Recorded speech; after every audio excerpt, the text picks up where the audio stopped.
Siglo XIX. El dominio español sobre el Río de la Plata comienza a desvanecerse. Dos invasiones inglesas son rechazadas por Buenos Aires, pero dejan como resultado la caída de un virrey. ¡Que salga el virrey! Y la organización de los ciudadanos en milicias populares armadas. Solo faltaba un paso para animarse a reclamar la libertad de este suelo, y lo dio Napoleón, invadiendo España y encerrando a su rey, Fernando VII. En mayo de 1810, los criollos logran imponerse en un cabildo abierto y reemplazar al virrey Cisneros por una junta. Ahí estaban los que solo querían una cuota del poder español, pero también había otros que querían conducir a aquella revolución hacia un ideal de justicia y libertad. A estos no les iría demasiado bien. Mariano Moreno es envenenado en alta mar. Juan José Castelli es enviado a una misión militar suicida al Alto Perú. Cuando vuelve derrotado para enfrentar su vergonzoso juicio, muere por un cáncer de lengua. Manuel Belgrano lucharía hasta el final. Es derrotado en su campaña al Paraguay, lidera el heroico éxodo del pueblo jujeño y obtiene los triunfos de Salta y Tucumán. Sin embargo, sería vencido finalmente en el Alto Perú. En Buenos Aires, el poder había pasado a manos de un triunvirato que le prohibiría usar la bandera celeste y blanca por temor a incomodar a las potencias del mundo. Con los vestigios del Ejército del Norte, Belgrano le entregará la posta al único hombre capaz de hacer que el sueño revolucionario no naufrague definitivamente, Don José de San Martín. Estoy firmemente persuadido de que con usted se salvará la patria. Años después, en 1820, el creador de la bandera morirá pobre y olvidado. El gobierno de Buenos Aires ya estaba a cargo de un director supremo. Primero fue Posadas, después Alvear y finalmente Álvarez Thomas, quien convoca al postergado Congreso de Tucumán. Ahí, congresales de todas las provincias se animan a declarar la independencia. ¿Queréis que las provincias de la Unión sean una nación libre de los reyes de España y su metrópoli? ¡Sí, queremos! Pero ahora había que convertir aquella declaración en una realidad. Había que derrotar definitivamente a los españoles. Para eso se preparaba José de San Martín. ¿Y dónde venía San Martín antes de llegar acá a Yatasto? Bueno, él había nacido en 1778 en Yapeyú, actual provincia de Corrientes, que por entonces integraba el territorio de las Misiones, ¿no? A los 5 años viaja con toda su familia a España y en 1789 ingresa como cadete en el regimiento de Murcia. Pero tenía 11 años. Sí, ya a los 13 libra su primer combate en la campaña de África, ¿no? En el sitio de Orán, en plena campaña expansionista del ejército español. Pero él ya a los 30 era teniente coronel y participa en la batalla de Bailén, donde derrotan a Napoleón y esto desata la ira del emperador, que lanza un ataque mortífero sobre Madrid de 300.000 hombres. Y ahí sí, San Martín viene a la Argentina. España. Cuando viajó a Inglaterra se reunió con el venezolano Miranda y con todos los revolucionarios hispanoamericanos que planeaban ser libres, hermanos e iguales. Justo lo que predicaban los originales masones. Al llegar al Río de la Plata, San Martín y compañía fundaron la Logia Lautaro. La historia secreta de la liberación de América había comenzado.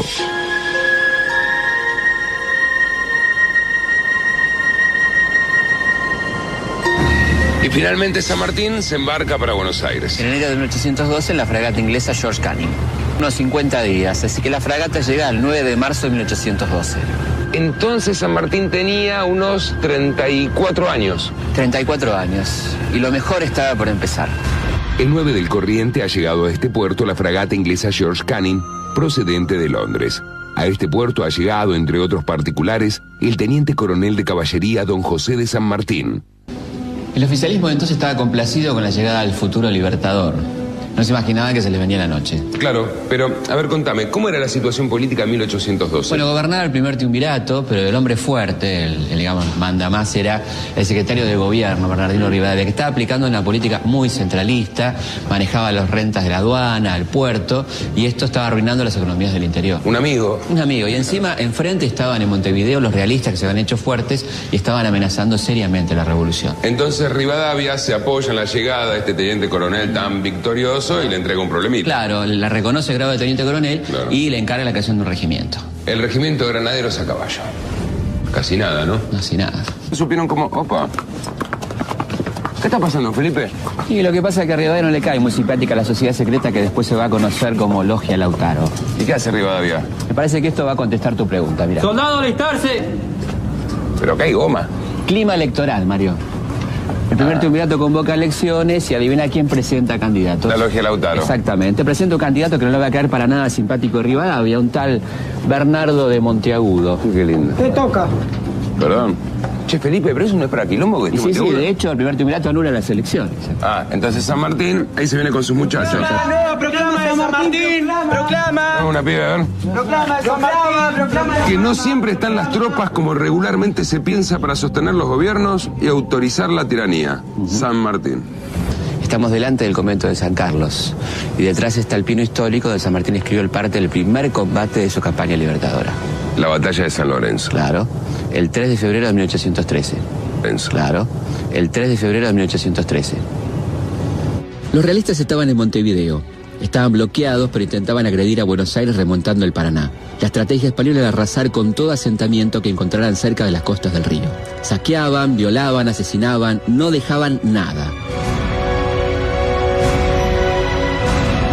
A San Martín le encomienda la defensa de las costas del Paraná y instala su cuartel general acá, en el convento de San Carlos. Miles, ¿eh? Por el río Paraná llegaron 250 realistas con 2 cañones. Pensé que solamente venían a tomar un convento, ¿no? Ah, entonces para San Martín fue pan comido. No, San Martín tenía 125 granaderos. Los españoles doblaban a los argentinos en número, pero San Martín los atacó por 2 frentes sorprendiéndolos. Y acá en San Lorenzo, los granaderos de San Martín derrotan a los realistas en 15 minutos. Fue cuando la Argentina parecía un sueño a punto de morir. Cuando aquel vertiginoso fervor de mayo comenzaba a oscurecerse, un hombre avanzaba en silencio hacia el encuentro que cambiaría su vida y la de todos. Era el momento de decidir que enfrentaría a los enemigos más diversos, al imperio, a la traición y a su propio destino de héroe. Belgrano es el más metódico de los que conozco en nuestra América, lleno de integridad y talento natural. No tendrá los conocimientos de un Bonaparte en cuanto a milicia, pero es lo mejor que tenemos en la América del Sur.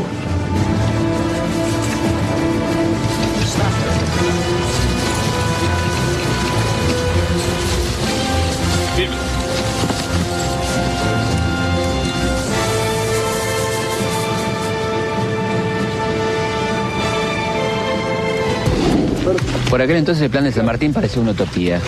Atacar a los españoles de Perú por mar desde Chile. Pero no lo va a hacer con el ejército del norte, mirá cómo están estos muchachos. Y lo que pasa es que son los sobrevivientes del Picapuya Yuma. Sí, pero ¿con quién va a defender la frontera norte? En realidad San Martín organiza este ejército del norte. Se traslada a Córdoba, desobedece a las autoridades centrales y deja a una persona de su absoluta confianza al frente de la frontera norte. Un tal Güemes.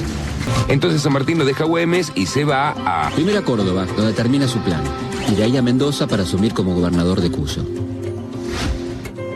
San Martín sabía que para concretar su proyecto necesitaba poder político y poder militar. Por eso pide que lo nombren gobernador intendente de Cuyo.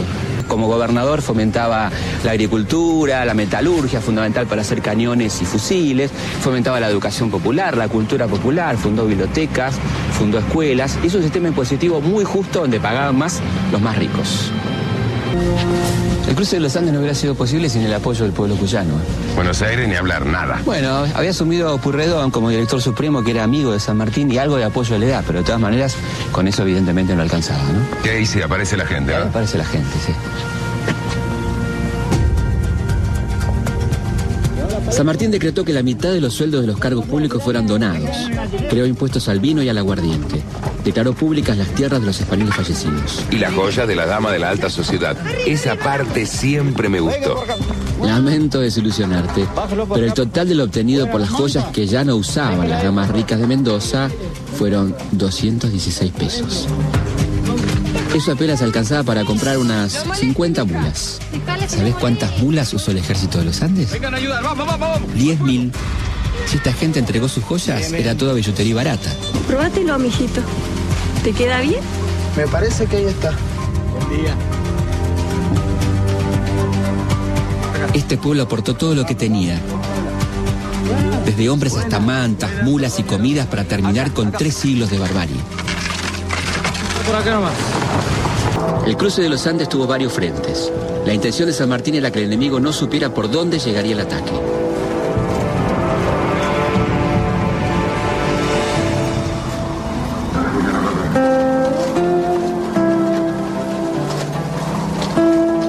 Antes de entrar en batalla, a cada soldado se le dará una ración de vino o aguardiente, prefiriéndolo primero.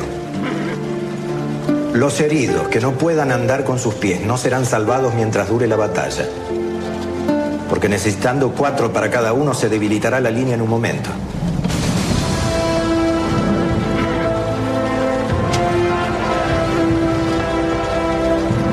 Recomiendo a los jefes de caballería llevar a retaguardia un pelotón de 25 a 30 hombres para sablear a los soldados que intenten volverse.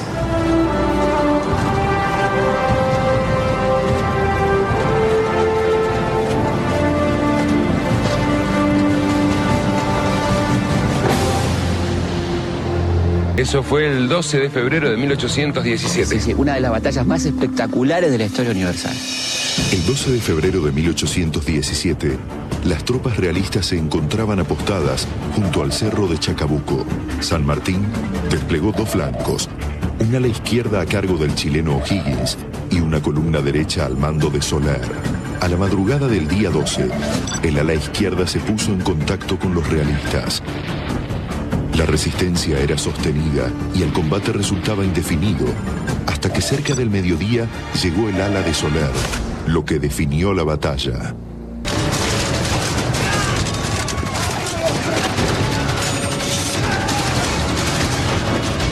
Los realistas dejaron en el campo 500 muertos, 600 prisioneros y mucho armamento. Los patriotas perdieron solo 12 hombres y tuvieron 120 heridos. 2 días después, las tropas del Libertador entraron en Santiago. Un cabildo abierto le ofreció el gobierno, pero él no lo aceptó.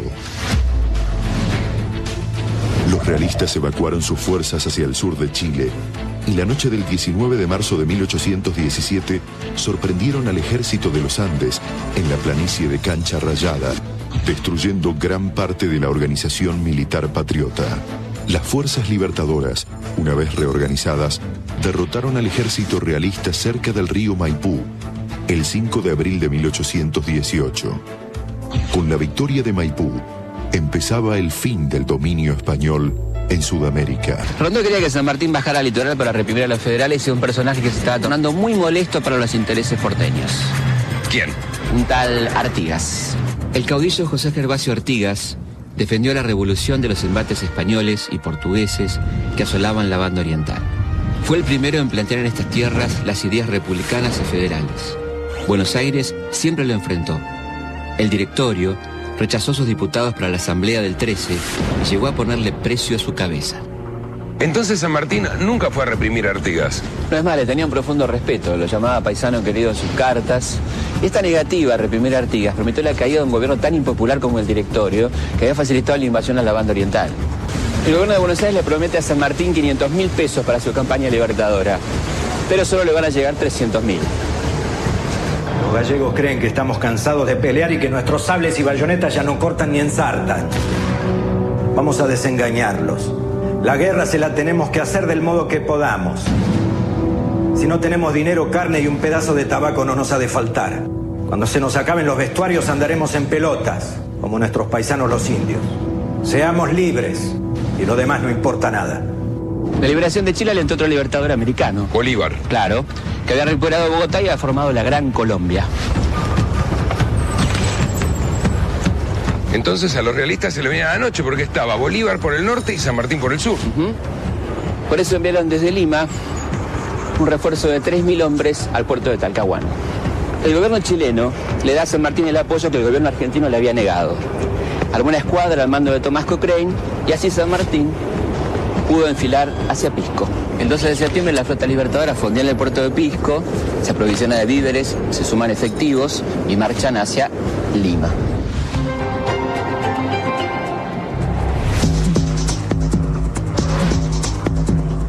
San Martín bloqueó el puerto de Lima mientras que General Arenales marchó al interior para sublevar a la población nativa y obtuvo el importantísimo triunfo de Pasco. A partir de esto, evidentemente, el virrey se asustó y le propone a San Martín un armisticio. Conociendo a esta altura el pensamiento de San Martín, me imagino dónde lo habrá mandado el virrey, ¿no? Claro, exactamente. Así que la guerra continuó por tierra y por mar hasta que en julio de 1821 el ejército libertador puede entrar en Lima liberarla, y el pueblo de Lima, en premio, le regala nada más y nada menos que el estandarte de Pizarro. Habían pasado casi 3 siglos desde que Pizarro usurpó el imperio de los incas, instalando un régimen de terror, de saqueo. Finalmente San Martín podía cumplir su sueño de liberación del continente. Y de este mismo balcón proclamó la independencia del Perú. Obviamente habrán formado un gobierno independiente. Claro, que lo nombra protector del Perú con plenos poderes civiles y militares.